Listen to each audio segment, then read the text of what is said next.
woman's emotions dictates what she does and the decisions that she makes, okay? There was a guy who I know who was dating a girl, okay? They were literally in a relationship. And then here's what happened. She ended up leaving him to pursue this other guy. Well, then after a couple weeks, when her and this other guy were going through some drama and the new guy didn't want to see her that night, okay, keep this in mind. The other guy that she was talking to, the new guy, he didn't want her anymore, or he started talking to a new girl. So then because right there in that moment, because her emotions were in a state of confusion and because she was upset, what she did that night was she called her ex-boyfriend and went and slept with her ex-boyfriend just so she had somebody to sleep with, just to feel validated, and just to feel like somebody wants her right then and there in that moment. So that ex-boyfriend who got left ended up sleeping with his past girlfriend due to the fact that a different guy left. So since the other guy left, now she wanted to sleep with somebody in that exact moment just to feel validated, just to feel like she's very attractive right there in that moment. So this is how deep this goes. Her emotions will constantly change. So keep this in mind. That's a real life story that I have. So the phone is a buffer between you and real life. That's the first step you have to understand. Now, can I be fair to him? He actually made some really good points here, right? In this video, actually. He made some really good points in this video. I just want to say this, though. Listen, you don't want to deal with any woman who, and the story is that the man who was dating the girl left him to go with another guy. Then when the guy didn't want her, she went back to the ex to sleep with that ex because she needed some validation. Okay, all right. Now, this is not emotional maturity. This is exactly why these dating things are so annoying, because they only give you scope to people that are emotionally immature, that are toxic and dysfunctional, who have insecure attachments, who have childhood traumas and wounds. And so these are the kind of people we need to be actually avoiding in the dating realms. Right? You don't need to be trying to beat them in a game. Don't try to chess master them. Don't try to outplay them. Because let me tell you this now, true, authentic, somebody liking you, these games, of course, some people do because they're insecure. But when people are healthy, right, these games go out the window, right? And you actually start talking to people, and actually it's a smooth transition. You talked, I talked. I spent all day on Instagram. You spent all day on Instagram. We started talking. It was all vibing. And actually, a lot of these games go out the window. The problem is, most of you are dating people or trying to date people that don't want you. And so now you're having to play these games. And that's why this whiteboard is out. It's for people that actually don't want you. Stop trying to go after men or women, specifically women, that don't actually want you. Broski, I'm telling you this now. Yeah, and I'm not saying that women aren't emotional. And when we say emotional, both men and women are actually emotional. What we are actually talking about is when we are about the way that we have sensitivity and arousal to emotion, and the way that it is displayed and how much it plays a role in our decision making, okay, as well, and actually emotional turmoil. Because that's what we're really talking about, right? How women at points in time have emotional turmoil. They are confused sometimes at points because there's so many emotions that can be aroused at a given time, right? There's sensitivity to their emotions, right?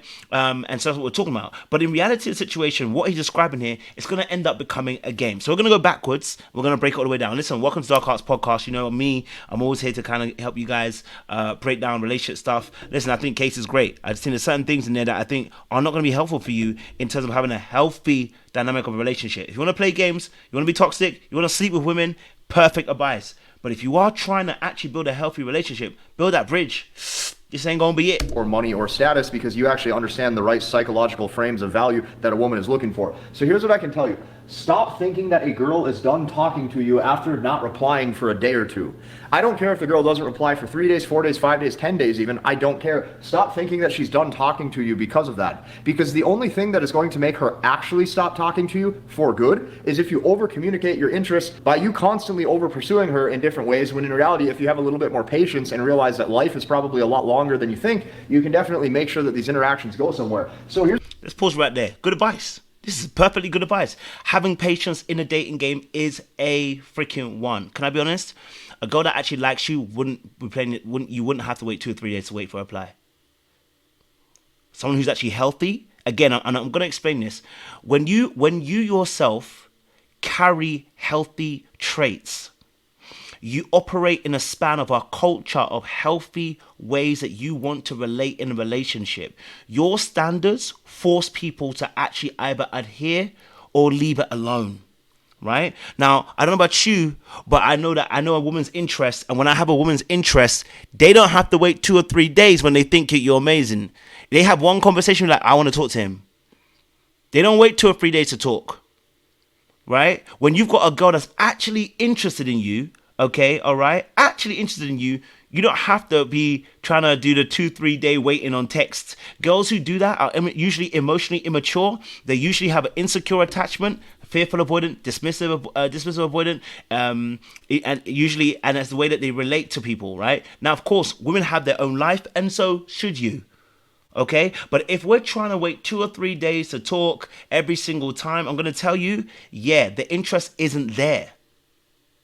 Or if the interest is there, what is happening is they don't know how to relate in a healthy manner when it comes to intimacy. So you're going to suffer anyway. Leave it alone. You see, and I'm talking about, I'm not talking about like your message. I'm not talking about you guys being crazy in the text messages and calls, right? But the reality of the situation is when someone likes you and you like them, it's an easy mutual understanding. You start talking easily, right? Easily. And if you're a man and you've at least experienced that before, you know what a good desire somebody wants when someone wants you, and somebody who's like, oh, I'm not really sure, I'm not 100%, or someone who's fearful. And even fearful people can be destructive to you. This is why the Bible says, be of good courage. And the Bible says, we don't have a spirit of fear, love, but a sound mind, right? But it's also your fear that can end up making you do too much and be too desperate, is what he's also explaining, which is also really good as well, right? He's explaining that aspect as well, where if you're too fearful, too desperate, it's going to make you want to over-communicate. But here's my thing. Here's my steez, right? You don't have to wait 2 or 3 days to try and see that person going to text you back. If they're starting to do 2 or 3 days, just know that you probably need to leave that alone, because that's probably going to continue onwards into that relationship. People that like you just jump straight in. I'm telling you, people that like you don't make you wait 2 or 3 days, my guy. Okay, all right. The reality of the situation is, if I'm making someone wait 2 to 3 days, it's because I'm not 100% committed or sure. It's just the reality of what it is. I don't think we have to lie about it. You know what I'm saying to you? Here's what you have. Now, of course, if you want to make it work with that person, definitely, yes.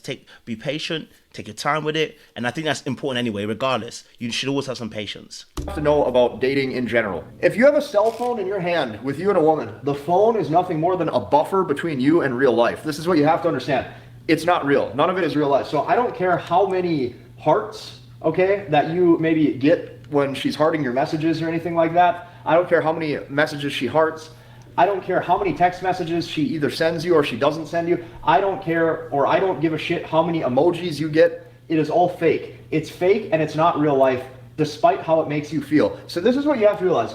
Phones are free attention for her to exercise hypergamy and probability of better options through sheer volume of men to talk to, and that's it. So say this with me one more time. Phones, the cell phone in general, what this is phones are free attention for her to exercise hypergamy and the probability of better options through sheer volume, okay? Through just having... And this is precisely the point why I'm saying to you, listen, can I be honest with you? Yeah? You're not number one priority. Is what I'm trying to get you to your head. That's why I said this game is a waste of time if you want a healthy relationship. Because if you were priority, should show you priority. See, if that girl wants you, right, she responds to the energy you're giving. If she doesn't want you, she doesn't respond to the energy you're giving. It's that simple, right? In most cases, we're too much for the people that don't actually want us, and we're not enough for the people that don't want us. You know what I'm saying to you? And we're not enough for the people that actually really want us, right? That's the problem. The problem is that we end up finding ourselves in one or two categories. We're either too much for the person who actually doesn't really necessarily want us and not really convinced by you, not committed to it, or you're too little for the person who really wants you, and now it seems like you're over-communicating. But are they over-communicating? If they decided to match your energy, would you want them anymore? No! The reality of the situation is they're not your priority and you're not their priority. See, when people have priorities, they make room for it. What you do, you make room for whatever you want.